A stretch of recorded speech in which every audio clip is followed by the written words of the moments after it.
طویل عرصے سے پاکستان کے تمام سیاسی حلقے جتنے یہاں تجزیہ نگار ہیں، پاکستان کے ایون عوام سے کسی سے جا کے آپ پوچھ لیں تو وہ آپ کو ایک بات کہیں گے کہ سڑکوں کے اوپر جتنی دھینگا مشتی ہو رہی ہے اس کا بہت مناسب طریقہ یہ ہوگا کہ ہمارے جو پولیٹیکل لیڈرز ہیں آپس میں بیٹھیں اور ان مسائل کا ایک حل ڈھونڈیں اور پاکستان آگے بڑھ جائے۔ کتنی دیر احتجاج ہوں گے، سڑکیں بند ہوں گی، لوگ پکڑے جائیں گے، مارا ماری ہوگی، کسی کا سر پھٹے گا، کہیں پہ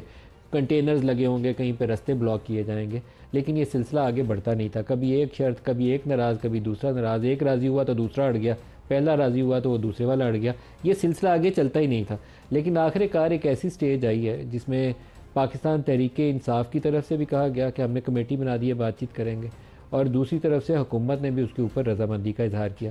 اسپیکر قومی اسمبلی ایاز صادق صاحب، جن کا آفس جو ہے اس کا سب سے بڑا احترام ہے، پورے آفس کے کسٹوڈین کے طور پر وہ وہاں بیٹھتے ہیں اور دونوں اطراف کو، ایک طرف حکومت کو اور دوسری طرف اپوزیشن کو لے کر انہوں نے ساتھ چلنا ہے۔ ان کا بیانیہ آ جانا کہ آئیے دونوں میرے آفس میں بیٹھیے، میرے گھر بیٹھیے، میرے دفتر کو استعمال کریے اور اس بات چیت کے سلسلے کو شروع کریے، تو سب سے پہلی ایک پازیٹیو انڈیکیشن ہے، کیونکہ ان کا اپنا تعلق جو ہے وہ حکمراں جماعت پاکستان مسلم لیگ نواز سے۔ وہ پہلے انہی کا سٹیٹمنٹ سن لیں، پھر آپ آج کے پروگرام کو آگے بڑھاتے ہیں، دکھائیے گا جی۔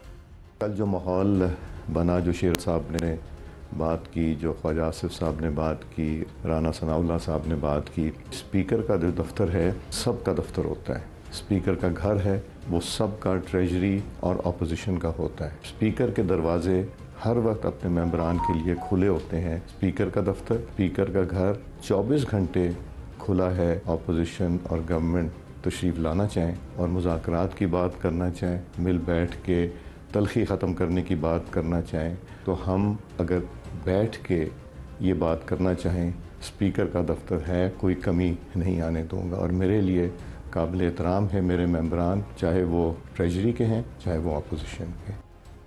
آج کی اس پروگرام میں ہمارے ساتھ اسپیکر صاحب نے دو شخصیات کا نام لیا، رانا ثناء اللہ اور شیر افضل مروت، تو کوشش کریں گے کہ ہم پوری ان سے رائے جانیں بھی اور کیا اتفاق رائے پیدا کر سکتے ہیں اس کے اوپر بھی ان سے سوال جواب کریں۔ تو رانا ثناء اللہ صاحب، آپ کو پروگرام میں خوش آمدید کہتا ہوں۔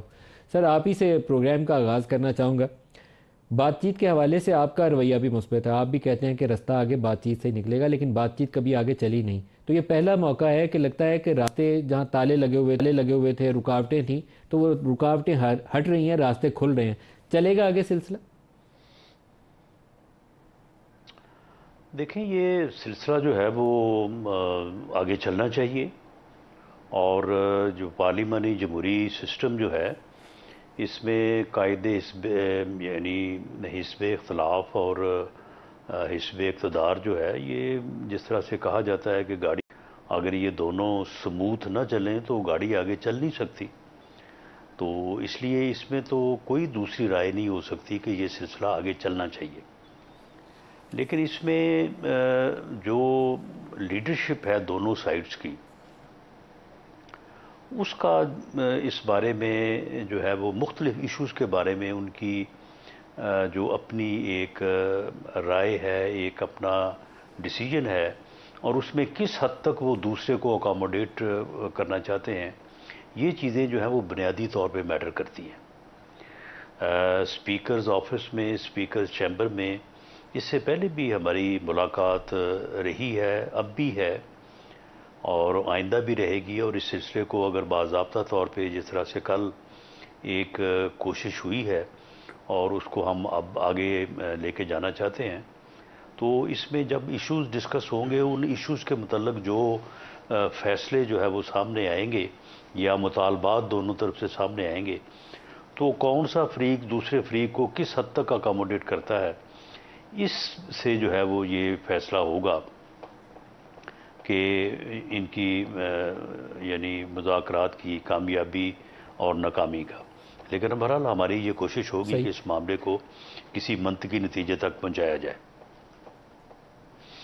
رانا صاحب، ایک تاثر یہ بڑا اسٹرانگلی ایگزسٹ کرتا ہے کہ حکمران جماعت جو ہے انتظار کر رہی ہے کہ اسٹیبلشمنٹ کی طرف سے اس کو کیا سگنل آتا ہے۔ اگر سگنل یہ آتا ہے کہ بات چیت کا دروازہ کھولیں تو وہ بیٹھیں گے، اگر یہ سگنل نہیں آتا تو وہ دروازہ نہیں کھلے گا۔ تو کیا ابھی یہ سمجھا جائے کہ اسٹیبلشمنٹ آن بورڈ ہے اس پروسیس میں، ٹاکس پروسیس کو آگے بڑھانے میں؟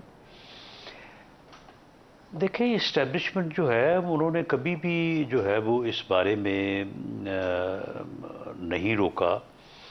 نہ ہی اس بارے میں کوئی ان کا اس قسم کا کوئی معاملہ سامنے آیا۔ جب 8 مئی کو اس سال جو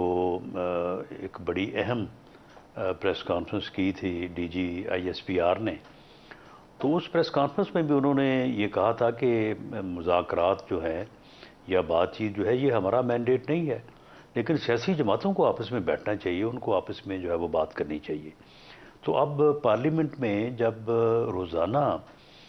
جو پارلیمنٹ سے متعلقہ معاملات کے اوپر حزب اختلاف اور حزب اقتدار کے درمیان جو ہے وہ بات ہوتی ہے، تو کب کسی نے روکا ہے؟ جب یہ 26ویں ترمیم ہو رہی تھی تو اس میں پارلیمانی کمیٹی بنانے سے، پارلیمانی کمیٹی میں سب کے بیٹھنے سے، سب کے آپس میں بیٹھ کے مذاکرات کرنے سے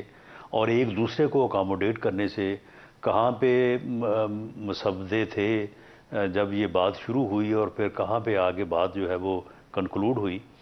تو یہ ساری چیزیں جو ہیں یہ اسٹیبلشمنٹ کی موجودگی میں اور سبھی کی موجودگی میں ہوتی رہی ہیں۔ تو اس لیے اگر نیک نیتی سے کوئی کام کیا جائے جس کی ملک کو ضرورت ہے اور جس سے ملک سیاسی طور پہ مستحکم ہو سکتا ہے، اور وہی استحکام جو ہے وہ آگے چل کے ملک کی اکانومی کو بہتر کر سکتا ہے، عام آدمی کی حالت کو بہتر کر سکتا ہے، تو اس میں میرا نہیں خیال کہ کسی کو بھی جو ہے وہ اس میں کوئی حرج یا کسی کو جو ہے وہ اس میں کوئی پرابلم ہوگا۔ سر ایک اور بھی رانا صاحب ایشو ہے، آپ نے شاید پچھلے 2 روز کے اندر ایک امریکہ کے اندر انہوں نے تجویز کیا ہے کہ نیشنل سیکورٹی ایڈوائزر لگائے جائیں گے ٹرمپ انتظامیہ کے اندر۔ ان کا سوشل میڈیا کے اوپر کچھ بیانات ماضی کے اندر بھی تھے اور ابھی انہوں نے اس کے اوپر دوبارہ بھی اپنے ٹویٹر اکاؤنٹ سے عمران خان کی رہائی کے حوالے سے بیان دیا۔ یہ وہ شخص ہیں جنہوں نے نیشنل سیکورٹی ایڈوائزر کا امریکی انتظامیہ میں عہدہ سنبھالنا ہے 20 جنوری سے، اور اس طرح کے بیانات باقی لوگوں سے بھی آنے کی آپ توقع رکھیے۔ تو ایک دباؤ آپ کو پاکستان کے باہر سے بھی اس ایشو کے اوپر آتا ہوا نظر آئے گا، تو کیا مناسب نہیں ہے کہ اس کے اوپر ہوم ورک کر لیا جائے جس کے اندر حکومت بھی شامل ہو، پی ٹی آئی بھی شامل ہو اور اسٹیبلشمنٹ بھی شامل ہو ایز اے اسٹیک ہولڈر؟ دیکھیں میرا خیال ہے کہ اس قسم کے دباؤ جو ہیں وہ تو اس سے پہلے بھی مختلف حوالوں سے جو ہے وہ آتے رہے ہیں،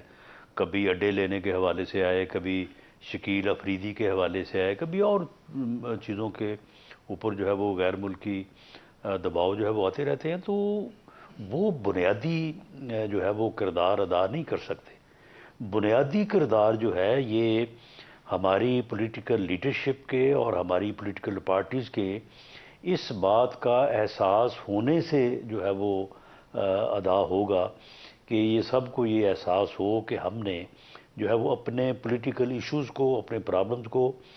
بیٹھ کے ٹیبل کے اوپر جو ہے وہ ایوان میں یا ایوان کے باہر جو ہے وہ بات چیت سے، مذاکرات سے طے کرنا ہے۔ اگر ہم نے ہر چیز جو ہے وہ سڑک پہ جا کے اس کا فیصلہ کرنا ہے تو پھر سڑک پہ جو ہے وہ پھر ایک دوسرے کی جو ہے وہ اپنا مخالفت میں جلسے، جلوس، دھرنے، یہ سارا کچھ تو ہوتا رہتا ہے، لیکن فیصلہ تو پھر بھی کبھی نہیں ہوتا وہاں پہ۔ تو اس بات کا اگر احساس پولیٹیکل لیڈرشپ میں اور پولیٹیکل پارٹیز میں ہو جائے تو میں سمجھتا ہوں کہ پھر کسی دباؤ کی ضرورت نہیں ہے اور کسی کو دباؤ ڈالنے کی بھی جو ہے وہ ضرورت نہیں ہے، اور غیر ملکی دباؤ تو ویسے بھی سر وہ دباؤ آئے گا ہمارے اپنے معاملات میں، رانا صاحب، اندرونی وہ دباؤ معاملات جو میں باہر والا ہے اس دباؤ اس کو کی آپ اینٹیسپیشن بھی رکھیے اور تیاری بھی رکھیے، وہ آنا ہے، وہ وہاں سے بیانات آئیں گے اور اس میں اضافہ ہونے کا زیادہ امکان ہے، کمی کم آئے گی۔ لیکن یہ بیانات جو ہیں وہ آتے رہتے ہیں، ان بیانات کی میں نہیں سمجھتا کہ کوئی ایز سچ کوئی اہمیت ہے۔ اہمیت اس بات کی ہے کہ پاکستان کا مفاد کس میں ہے، اس ملک کی سیاست کا، اس ملک کی اکانومی کا، اس ملک کے معاملات کا جو ہے وہ مفاد کس میں ہے، ہمیں اسے جو ہے وہ پیش نظر رکھنا چاہیے۔ میں سمجھتا ہوں کہ ہمارا جو میڈیا ہے، ہمارا جو انٹیلیجنسیا ہے، ہماری جو دوسری پولیٹیکل پارٹیز ہیں جو دونوں اطراف اس طرح سے بریکٹ نہیں ہے، ان کا دباؤ جو ہے وہ زیادہ مؤثر ہو سکتا ہے اگر اس کے اوپر جو ہے وہ بات کی جائے، لیکن اس کے اوپر بات نہیں کی جاتی۔ اس رانا کے صاحب، اوپر بعض ایسی کبھی چیزیں ہیں بھی جو ہمارے ان پاکستان میں طبقات نے سیاسی مقدمات میں جیسے رانا ثناء اللہ کے اوپر 25 کلو ہیروئن ڈال دی تھی، تو کم از کم میرے جیسے بندے کے لیے اس کو ایکسیپٹ کرنا اور اس کو کہنا کہ رانا صاحب نے کوئی ہیروئن سمگلنگ شروع کر دی بڑا مشکل تھا، میں نہیں اس کو کر سکا آن ایئر۔ اسی طرح بعض مقدمات آپ نے عمران خان کے اوپر ایسے چلائے ہیں، جیسے عدت والا بہت بیہودہ کیس تھا، اگر وہ نہ ڈسکس ہوتا نیشنل لیول پہ معاملہ تو بہت بہتر ہوتا۔ پھر توشہ خانہ میں کوئی 3-4 دفعہ پتہ نہیں کون کون سی وہ توشہ 1 آ جاتی ہے، توشہ خانہ 2 آ جاتی ہے۔ ابھی جس وقت میں پروگرام کر رہا ہوں تو 190 ملین پاؤنڈ والا کیس چل رہا ہے۔ تو بعض چیزوں کو اگر آپ کر لیتے کہ یہ تو کرپشن کا کیس ہے، یہ صرف اس کے اوپر تہمت یا بہتان والا کیس ہے، تو اس کو گریز کر لیتے تو مناسب ہوتا، بہتر راستہ ہوتا۔ دیکھیں یہ چیزیں جو ہیں، اب اس میں میں اس بحث میں جو ہے وہ جانا نہیں چاہتا، کیونکہ کل کی جو پیش رفت ہوئی ہے، ہم یہ چاہتے ہیں کہ اس کو جو ہے وہ شروع ہوتے ہی جو ہے وہ نہ روک دیا جائے، اس کے اوپر جو ہے وہ بات ہونی چاہیے، کچھ بات آگے بڑھنی چاہیے، اور یہ ہماری تو لیڈرشپ کے علم میں ہے، انہوں نے تو اس معاملے کی ہمیشہ جو ہے وہ حوصلہ افزائی کی ہے۔ تو باقی یہ ہے کہ ٹھیک ہے، یہ کیسز جو ہیں، یہ کیسز بننے اور بنانے کا جو ایک طریقہ کار ہے، جو ایک رواج ہے، وہ رواج جب ختم ہوگا تو پھر سب بیٹھ کے ہی اس کو ختم کریں گے۔ ان چیزوں کو اب الیکشن سے متعلق معاملہ ہے، تو الیکشن سے متعلق معاملات جو ہے، کیا یہ جو ہے وہ یہ چیزیں جو ہیں، جب تک ایک چارٹر آف ڈیموکریسی یا چارٹر آف اکانومی، یہ چیزیں جو ہیں، یہ ایسی چیزیں ہیں کہ بنیادی طور پہ تمام پولیٹیکل پارٹیز کو بیٹھ کے کچھ چیزوں کے متعلق یہ طے کرنا ہوگا کہ یہ ہوگا اور یہ نہیں ہوگا۔